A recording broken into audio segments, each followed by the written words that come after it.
is David Soji, and I'm a wildlife biologist with the U.S. Forest Service on the Ouachita National Forest.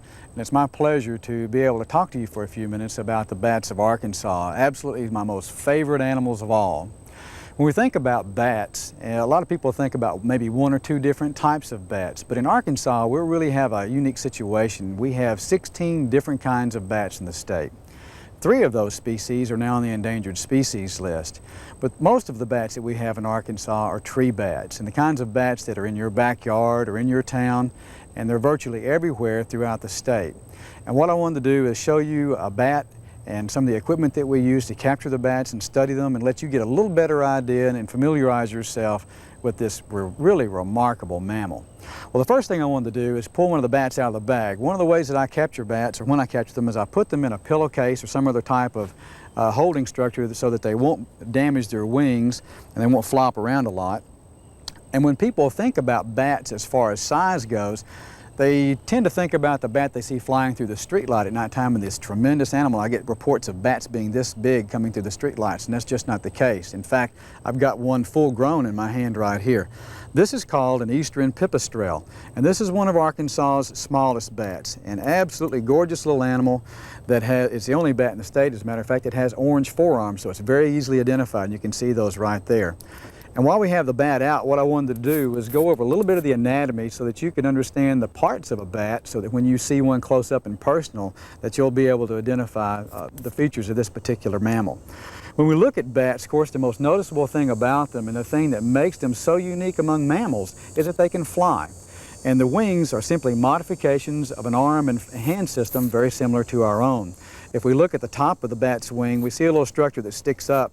Perhaps you can see a little better on this wing. It's called a thumb. It's just like our thumb, and it's the only digit on the bat that actually has a claw on it to help them get around. The rest of the finger bones, all 4 of them, are extended out with skin stretched between them. And this skin layer is 2 layers thick, kind of like a sandwich with the bones in the middle. And it's a very, very thin membrane that is just loaded with blood vessels. So some of the functions of the wing, besides being able to, for the animal to be able to fly, is that it can use it to cool off. They can actually spread out and use it as a radiator to get rid of excess body heat. They can use it to wrap around their newborn young, which are born blind and without any type of fur on them, and help them keep the baby bats warm. The baby bats are called pups. And they can also paddle their way out of a pool of water if they have to. So these wings are very, very important to them. If these wings get severely damaged, then typically the animal will die because it won't have enough food available to it in stored fats to last it until it heals up. Another thing we might notice about the bats is their hind legs, and you can see one leg over here and one leg over here, and there's a membrane between those hind legs, and there's a tail that runs down through it. That little membrane between the hind legs is used to capture insects and to help it use it like a rudder on the back of an aircraft to help the animal make the real rapid shifts in direction that you see when they're foraging. If you'll turn loose of me, I'll talk about them a little more. Now, another thing I want you to notice is that the legs are oriented 180 degrees different than ours. In other words, their knees bend backwards compared to ours, and the bottoms of their feet would be facing you if they were up here in front of you. What that has allowed them to do is to use these back legs as a scoop and help maneuver that membrane so that they can fly. Also, a lot of people ask, how come the bats hang upside down? Well, one of the things that we have to remember is that a bat, one of its best means of defense is flight. And so when they're hanging upside down, all they have to do is do a quick release of the toes and simply drop down and get a little airspeed and take off. If they hung upright off of those thumbs, it would be a little difficult for them. They'd have to just about do a backflip to get away from the surface they were on and get away, and it might hinder them. Another thing we might notice about bats is that they have fur. These animals are mammals just like you and I. The females give birth to live young. They nurse their babies and feed them milk through mammary glands. And they have a circulatory system and a digestive system that is very, very similar to ours. So all in all, we're looking at an animal that is very, very similar to most other mammals that you would be familiar with. The one thing I did want to point out, in addition to these other features, is that these animals do have eyes. They are not blind. They can see. But they use a system called echolocation, which is a series of sound waves that are produced at ultrasonic frequencies, and we just can't hear them. But they go out into the environment, bounce back off of solid objects such as trees and insects, and help these animals maneuver and get around in the forest and also capture their insect prey. They do have a really nice set of teeth on them, and a lot of people typically see bats only in photographs where this mouth is gaped open and these teeth are showing, and it gives them kind of gives people a bad impression about bats. But what I want to tell you is those teeth are there for a purpose, and they're there to help them capture and assimilate their foods, which are insects in Arkansas. All 16 species of bats that we have here are insect eaters. Well, let me pull out a different bat. Now, this is going to be a little larger bat. I've shown you just about the smallest type of bat that we have in the state. Now I'm going to show you one of the larger bats that we have. Another type of Arkansas bat, this is called the big brown bat. This is one of our most common species, and it's really very, very common in metropolitan type areas where there are a lot of old type of buildings. Most of the time when people have bats in their homes, for example, this is one of the species that we typically find. They like to use old structures in very, very hot attics or in the walls of buildings. This big brown bat, whose scientific name is Eptesicus fuscus, is probably one of the most common bats in the state of Arkansas, and it is also one of the largest bats that we have. I'm going to spread his wings out a little bit so that you can see how big the wing spread is on this animal. This animal weighs about 1 ounce right now because it's storing fats for winter hibernation. And we captured this animal last night, and he was just full of insects, and he filled his stomach in about 1 hour and 15 minutes from the time sun went down until we picked him up. You can also see on this animal the same features that we talked about earlier. One question that I get a lot about is, are the bones of bats hollow? And no, they aren't. They're just more slender and more elongate in some cases than other mammal bones. And they've just been reduced in size to reduce the weight that the animal has to carry in flight. You can see this animal has a really formidable set of teeth. Now, this animal would eat larger types of insect prey. The other bat that I showed you a few moments ago, the pipistrelle, would eat tiny insects, smaller insects. These two animals can forage in the same area and really not compete for the same resource because they're eating two different types of insects altogether most of the time. Now, this animal doesn't really like to be held, and so he's making lots of chattering noises right now. Now, these are not the echolocation sounds that would be used to capture insects or to maneuver itself around in its environment. These are just sounds that it's making that are audible to us, that it's telling us it's not very happy about me having held it up in front of the camera here. One of the things that I wanted to show you is that this animal is really kind of chubby, and it's now in September. We're getting ready to move into the winter hibernation period, and so these animals are really starting to put on the weight and store lots and lots of fat. And that fat will be what takes them through the winter months as they hibernate in caves and buildings and hollow trees and so forth, and will have to last them until next spring when insects are available again. One reason that we don't like to disturb bats in the wintertime is because once the insects die off, this is the only source of energy they have. And if it's depleted due to periodic or frequent interruptions of their winter hibernation sleep, they burn a lot of those calories off, and there's nothing to replace it with, and it can cause them to literally starve to death before springtime rolls around, especially in Arkansas if we have a long, cold winter. Now that we kind of had a chance to look at bats and what they look like and know a little bit about their anatomy and so forth, then we have to think about how do we ever catch them to even look at them, because these are animals that, first of all, they come out at nighttime, they're nocturnal, and they fly, and that makes them very, very difficult to get a hold of unless you can find them during the daytime when they're roosting in a house or a barn or in a tree, if you happen to be able to get up on them. So what I wanted to do was show you a couple of pieces of equipment that are fairly commonly used now to capture bats and study them. First of all, one of the most common methods for catching bats is called a mist net. Now, a Japanese mist net is used to stretch across a flyway, or a place where bats are going to probably be flying back and forth to either capture insects or to move from one location to the other, such as a nursery colony to a waterway or whatever. And if we think that they're going to fly through there, we can stretch one of these nets across, and it is so fine, as you can see. They have a tough time detecting it with their echolocation, and by the time they do detect it, in a lot of cases, it's too late. They're tangled up in it.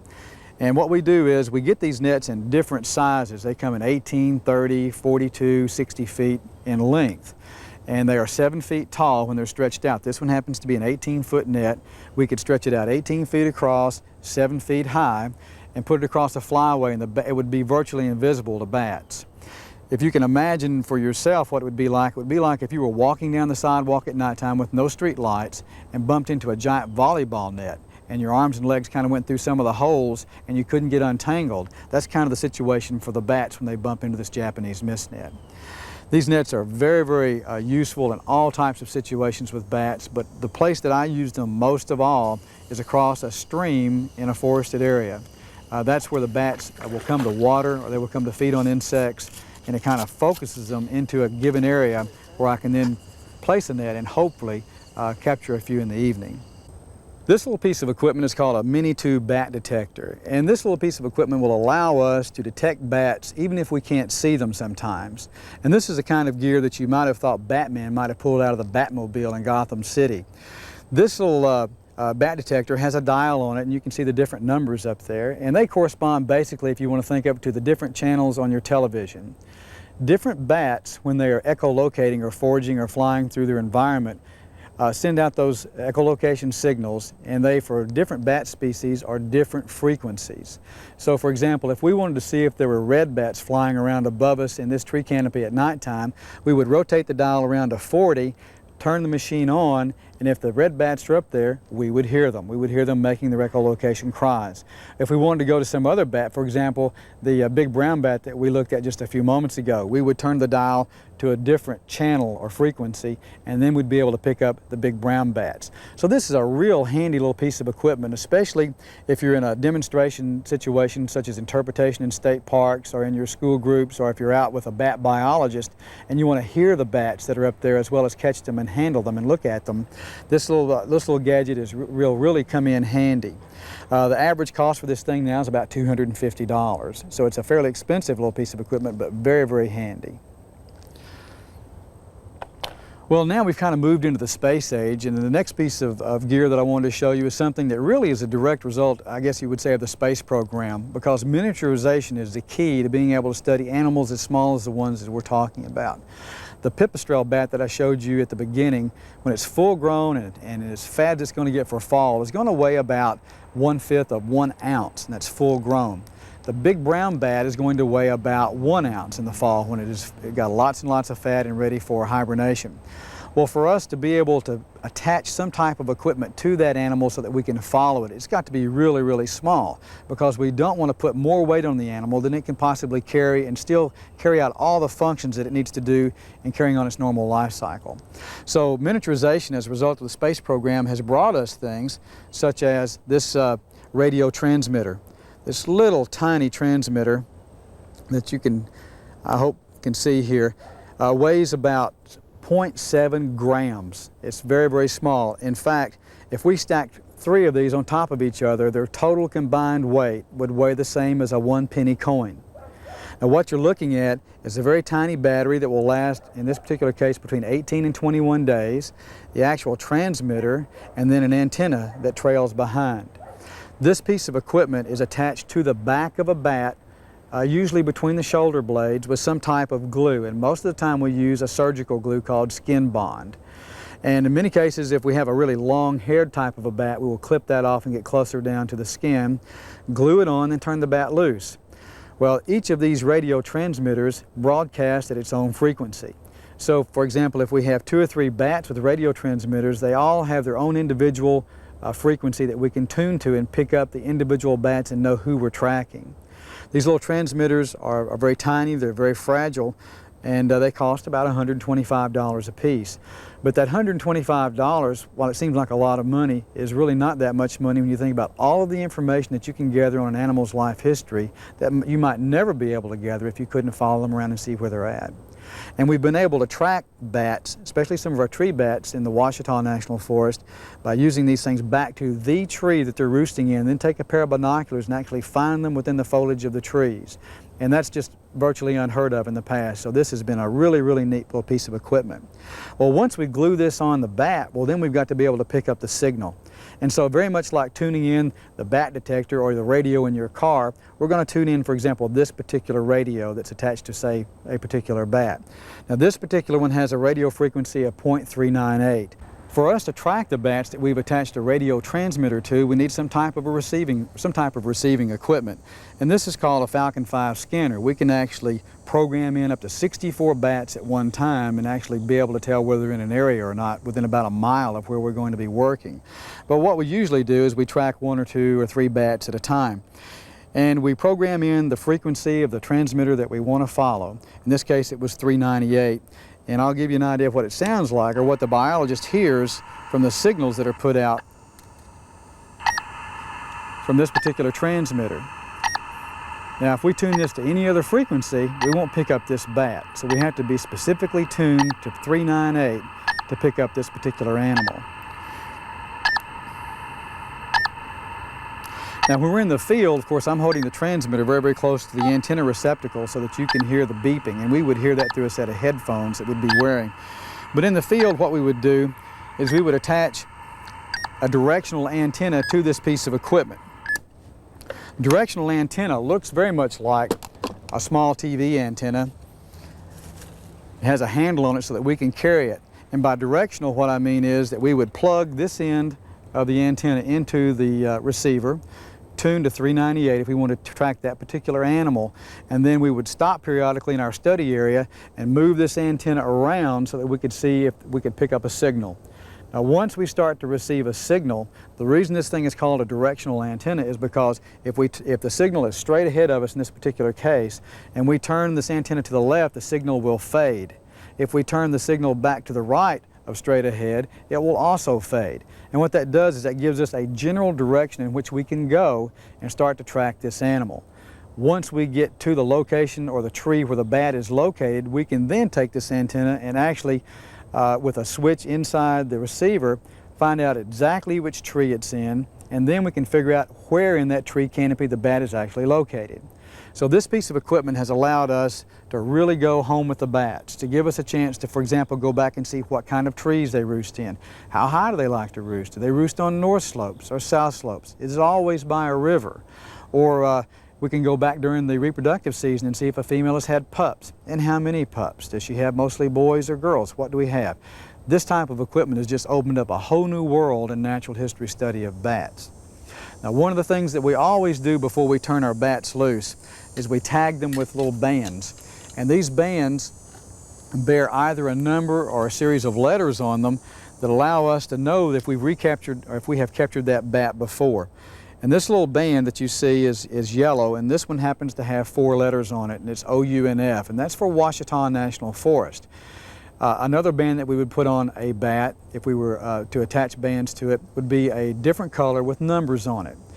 What that allows us to do is to keep track of the bat by using the number that it bears on its wing. And we also know that if someone else catches the animal and they see OUNF on it, they know that it's from the Ouachita National Forest, and they'll call us and tell us where they've caught our bat. And they may provide important information on movements of this particular species. The way that we attach these bands is not to a leg like you might expect, for example, in bird bands, but we attach it to the forearm area of the bat's wing. And this little band, if we flip it over on the back side, it has a split in it. And that split allows us to simply open this up like a bracelet, put it on top of the bat's wing forearm, and slip the little tool out, and then it just closes around it. Now one of the things we do to ensure that the band is not too tight is they come in different sizes for one thing, but we take an emery board that you would use to file your fingernails down with and open this gap up just a little bit more to make sure that it slides freely and doesn't pinch through the membrane. One of the real advantages of these bands is that, as I mentioned earlier, it allows you to know if you captured a bat before or not. In some of our studies in southern Arkansas, we have been able to document the capture of the same female bat over 30 times just because of these little bands. That gives us a lot of information about whether an animal is loyal to a site. Does it come back to a site over and over again? And for example, if we go down the road 2 miles and we pick that bat up next time down there, it tells us they frequently move more than 1 or 2 miles at a time. So these little tiny bands, they cost 24 cents a piece, are extremely valuable in our ability to track these animals, to know where they go and how many times they come back and forth from a location and how long they live. One little thing I want to tell you about bands and how long bats live is that the little brown bat called Myotis lucificus, there were some bats banded in 1961 and 62 in upstate New York. Those animals were recaptured in 1992 and 93, which means those little animals that weigh 1/3 of 1 ounce were documented to live 31 or 32 years just because of these little bands. If you're like most of us, you probably imagine that most of Arkansas's bats live in caves, but that's really probably not the case. Most of the bats in Arkansas are tree bats. When we think about the vast areas of Arkansas that are forested, we know that there's a tremendous amount of habitat out there. When we think about the numbers of caves that we have in the Ozark region of Arkansas, we don't have that many.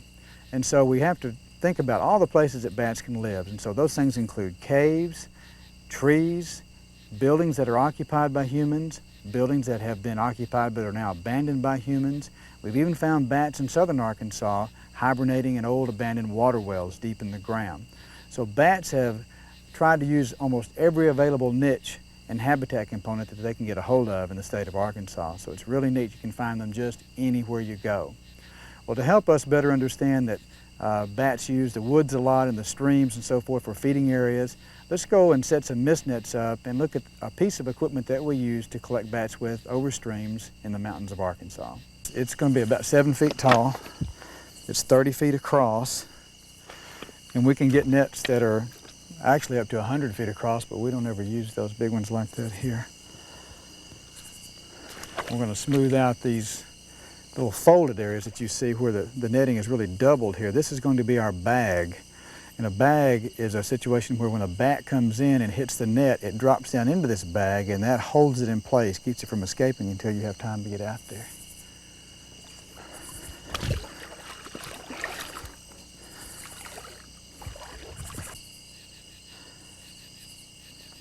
Okay, what we've got here is we've captured a red bat. This is probably one of the most common bats in the state of Arkansas.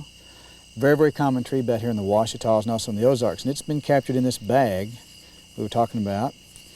And I'm going to pull the bat out. You can see this side, they're not very happy about being captured, as you can tell. But I'm going to hold him by some hide under his throat. This isn't going to hurt him. Get this net off of him before he chews holes all in my net. Okay, get his head away, and then we'll start working on these wings, trying to get them out of this mist net.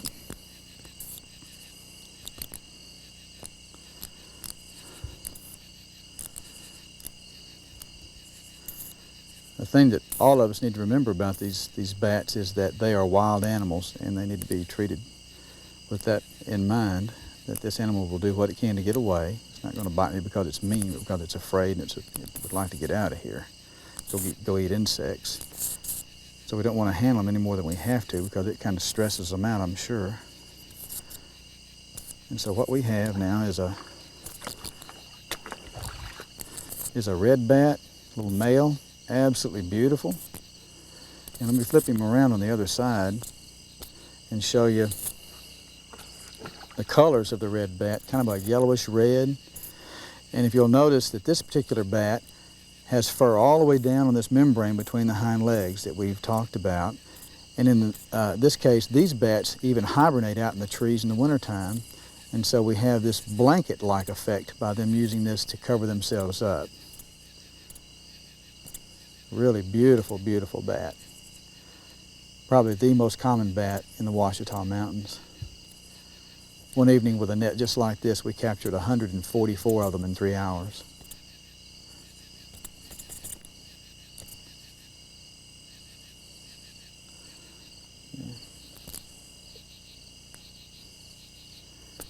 Almost every bat that you'll see us handle, the mouth will be open, you'll see the teeth, and I don't want to give you the wrong impression that the animals are vicious or bloodthirsty or anything like that. They're just trying to get away, and the way I have them in my hands, it kind of encourages them to open their mouths like that. But those teeth are for processing insects, and that's what they're there for.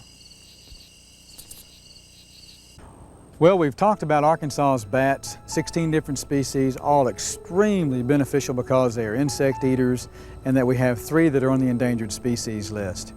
Well, what is the future for Arkansas bats? How does it look? What's the outlook for all of these remarkable animals that we have in the state? For some of our endangered bats, the outlook is better than it was in the past because now we are managing those sites. The Arkansas Game and Fish Commission, the U.S. Forest Service, National Park Service work cooperatively together with the Arkansas Natural Heritage Commission and other agencies to purchase and gate entrances to caves that are extremely important to bats. But what about the tree bats? What do we know about them? Well, we really don't know very much about the tree bats, and so our quest for knowledge on these animals continues. And the more we learn about them, the more we'll learn about our environment. So with the equipment that I've shown you today, in addition to the knowledge that we already have, learn more about Arkansas's bats, their needs, their habitat needs. Do we need more oak trees? Do we need more pine trees? Do we leave older trees? Do we need younger trees? What type of caves are better suited for bats, and can we protect those? The future of Arkansas bats, though, really lies in our hands. How we manage our resources will determine how the bat resource survives in the state of Arkansas. This bat, I'm sorry, very much like, well, sorry, I'm going to stop us. I don't remember what I said. Okay. And what we want to do is we want to take a piece of equipment that's called a radio transmitter receiver, and I'll turn it around. Can we do that again? Yeah. Sorry.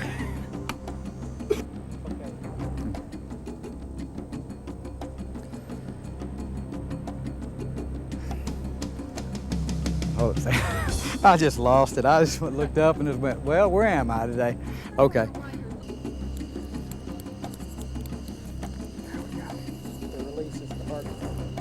That's right. It takes one guy to catch them and two guys to turn them loose sometimes. Oh, hit me again. Man, this.